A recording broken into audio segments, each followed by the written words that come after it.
ओम नमो भगवते वासुदेवाय नमः। श्री व्यासदेव नमः। श्रीमद्भागवतम नमः। द्वितीय स्कंध अध्याय 8। राजा परीक्षित द्वारा पूछे गए प्रश्न। राजा परीक्षित ने सुखदेव गोस्वामी से पूछा कि नारद मुनि ने, जिनके श्रोता ब्रह्मा जी द्वारा उपदेशित श्रोता जितने ही भाग्यशाली हैं, किस प्रकार भौतिक गुणों से रहित भगवान के दिव्य गुणों का वर्णन किया और वे किन किन के समक्ष बोले। राजा ने कहा, मैं जानने का इच्छुक हूं। अद्भुत शक्तियों से संपन्न भगवान से संबंधित कथाएं निश्चय ही समस्त लोकों के जीवों के लिए शुभ है। हे परम भाग्यशाली सुखदेव गोस्वामी, आप मुझे कृपा करके श्रीमद् भागवत सुनाते रहें, जिससे मैं अपना मन परमात्मा भगवान श्री कृष्ण में स्थिर कर सकूं और इस प्रकार भौतिक गुणों से सर्वथा मुक्त होकर अपना यह शरीर त्याग सकूं। जो लोग नियमित रूप से श्रीमद् भागवत सुनते हैं और इसे अत्यंत गंभीरता पूर्वक ग्रहण करते हैं, उनके हृदय में अल्प समय में ही भगवान श्री कृष्ण प्रकट हो जाते हैं। परमात्मा रूप भगवान श्री कृष्ण का शब्दावतार अर्थात श्रीमद् भागवतम स्वरूप सिद्ध भक्त के हृदय में प्रवेश करता है, उसके भावात्मक संबंध रूपी कमल पुष्प पर आसीन हो जाता है और इस प्रकार काम, क्रोध तथा लोभ जैसे भौतिक संगति की धूल को धो डालता है।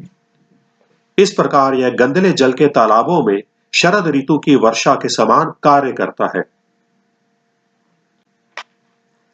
भगवान का शुद्ध भक्त, जिसका हृदय एक बार भक्ति में सेवा के द्वारा स्वच्छ हो चुका होता है, वह भगवान श्री कृष्ण के चरण कमलों का कभी भी परित्याग नहीं करता, क्योंकि उसे भगवान वैसे ही परम तुष्टि देते हैं जैसे कि कष्टकारी यात्रा के पश्चात पथिक को अपने घर में प्राप्त होती है।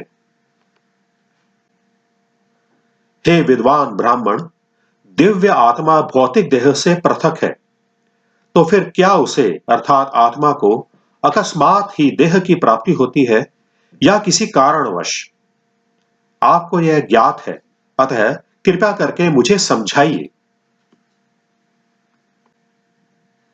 यदि पूर्ण पुरुषोत्तम भगवान, जिनके उदर से कमल नाल बाहर निकला है, अपने माप के अनुसार विराट शरीर धारण कर सकते हैं, तो फिर भगवान के शरीर तथा सामान्य जीवात्माओं के शरीर में कौन सा विशेष अंतर है? ब्रह्मा जी, जो किसी भौतिक स्तोत्र से नहीं अपितु भगवान की नाभि से प्रकट होने वाले कमल के फूल से उत्पन्न हुए हैं, वे उन सब के सृष्टा हैं जो इस संसार में जन्म लेते हैं। निस्संदेह भगवत कृपा से ही ब्रह्मा जी भगवान के स्वरूप को देख सके। कृपया उन भगवान के विषय में भी बताएं जो प्रत्येक हृदय में परमात्मा और समस्त शक्तियों के स्वामी के रूप में स्थित है, किंतु जिनकी बहिरंगा शक्ति उनका स्पर्श तक नहीं कर पाती। हे विद्वान ब्राह्मण, इसके पूर्व व्याख्या की गई थी कि ब्रह्मांड के समस्त लोक अपने अपने लोकपाल को सहित विराट पुरुष के विराट शरीर के विभिन्न अंगों में ही स्थित हैं। मैंने भी यह सुना है कि विभिन्न लोकमंडल विराट पुरुष के विराट शरीर में स्थित माने जाते हैं, किंतु उनकी वास्तविक स्थिति क्या है, कृपया करके मुझे समझाइए। कृपया करके सृष्टि तथा प्रलय के मध्य की अवधि अर्थात कल्प तथा अन्य गौण सृष्टियों अर्थात विकल्प एवं भूत, वर्तमान तथा भविष्य शब्द से सूचित होने वाले काल के विषय में भी मुझे बताएं। साथ ही ब्रह्मांड के विभिन्न लोकों के विभिन्न जीवों यथा देवों, मनुष्यों इत्यादि की आयु की अवधि के विषय में भी मुझे बताएं। हे ब्राह्मण श्रेष्ठ, कृपया करके मुझे काल की लघु तथा दीर्घ अवधियों एवं कर्म की प्रक्रिया के क्रम में काल के शुभारंभ के विषय में भी बतलाएं। इसके आगे आप कृपा करके बताएं कि किस प्रकार भौतिक प्रकृति के विभिन्न गुणों से उत्पन्न फलों का आनुपातिक संचय इच्छा करने वाले जीव पर अपना प्रभाव दिखाते हुए कौन उसे विभिन्न योनियों में अर्थात देवताओं से लेकर अत्यंत शुद्ध प्राणियों तक को ऊपर उठाता या नीचे गिराता है। हे ब्राह्मण श्रेष्ठ, कृपा करके यह भी बताएं कि ब्रह्मांड भर के गोलकों, स्वर्ग की चारों दिशाओं, आकाश, ग्रहों, नक्षत्रों, पर्वतों, नदियों, समुद्रों तथा द्वीपों एवं इन सब के विविध प्रकार के निवासियों की उत्पत्ति किस प्रकार होती है। साथ ही कृपा करके ब्रह्मांड के बाहरी तथा भीतरी विशिष्ट विभागों, महापुरुषों के चरित्र तथा कार्यों और विभिन्न वर्णों एवं जीवन के चारों आश्रमों के वर्णीकरण का भी वर्णन करें। कृपा करके सृष्टि के विभिन्न युगों तथा उन सबकी अवधियों का वर्णन कीजिए।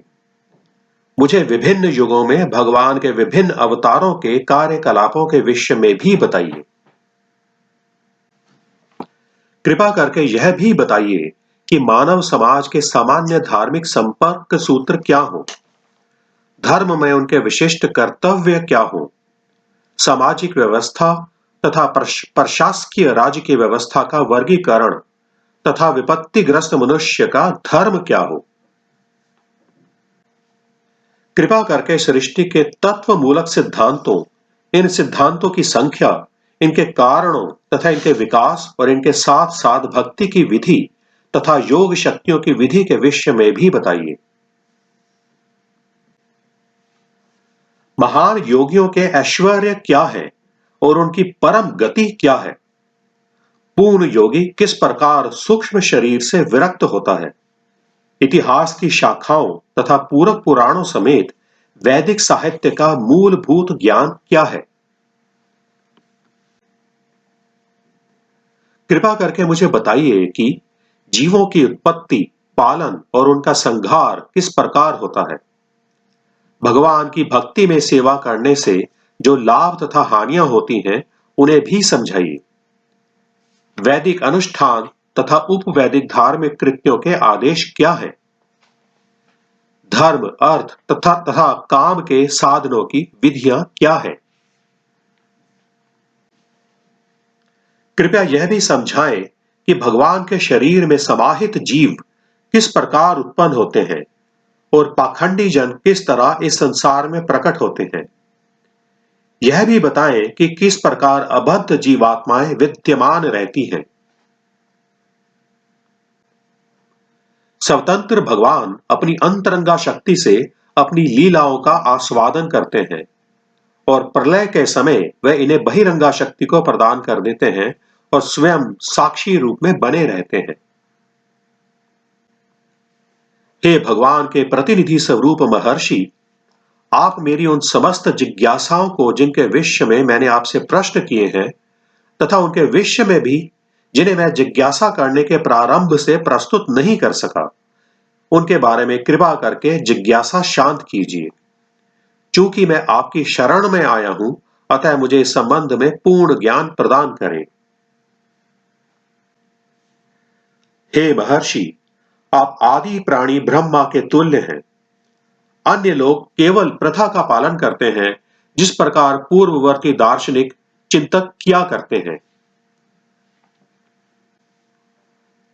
हे विद्वान ब्राह्मण, अच्युत भगवान की कथा के अमृत का जो आपकी वाणी रूपी समुद्र से बह रहा है, मेरे द्वारा पान करने से मुझे उपवास रखने के कारण किसी प्रकार की कमजोरी नहीं लग रही। सूत गोस्वामी ने कहा, महाराज परीक्षित द्वारा भक्तों से संबंधित भगवान श्री कृष्ण की कथाएं कहने के लिए आमंत्रित किए जाने पर शुकदेव गोस्वामी अत्यधिक प्रसन्न हुए। उन्होंने महाराज परीक्षित के प्रश्नों का उत्तर देना यह कहकर प्रारंभ किया कि इस तत्व ज्ञान को सर्वप्रथम स्वयं भगवान ने ब्रह्मा से उनके जन्म के समय कहा। श्रीमद् भागवत उपवेद है और वेदों का ही अनुकरण करता है। उन्होंने अपने आप को राजा परीक्षित द्वारा जो कुछ पूछा गया था, उसका उत्तर देने के लिए तैयार किया। महाराज परीक्षित पांडु वंश में सर्वश्रेष्ठ थे, अतः वह उचित व्यक्ति से उचित प्रश्न पूछने में समर्थ हुए। श्रीमद् भागवतम के द्वितीय स्कंद के अंतर्गत राजा परीक्षित द्वारा पूछे गए प्रश्न नामक अष्टम अध्याय को कोटि कोटि नमन। हरे कृष्ण कृष्ण कृष्ण हरे हरे, हरे राम राम राम हरे हरे।